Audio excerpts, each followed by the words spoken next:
Uy, sir. Magandang gabi. Ay, sir. Gandang gabi. Basta, sir. Okay lang. Pwede ka ba ma-interview, sir?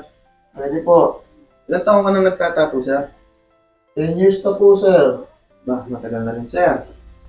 May struggle na ba kayo naranasan as a tattoo artist? Meron na po. Actually, last 2 years ago lang, nangyari sa akin, nagpa-ship ako ng mga tattoo supplies galing Pilipinas sa isang shipping company. Kaso, nangyari, na-work siya sa customs. Ang masakit na nangyari sa akin, lumipad yung pera ko ng parang bula.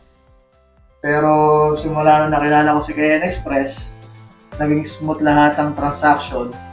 Lahat ng mga supplies ko dumarating na mabilis. Mga ilang araw ko lang aantayin. At ang maganda pa doon, yung mga needles ko at mga inks ko, hindi siya damage. Kumbaga, safe na safe talaga pag nagpadala ka kay KN Express.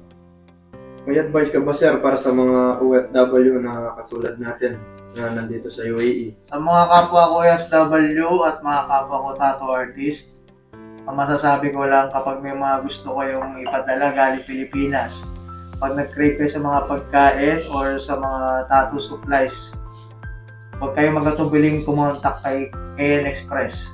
Sigurado, safe na safe ang magiging produkto na gusto nyong kunin sa Pilipinas. Kay KN Express, abot kamay mo ang Pilipinas.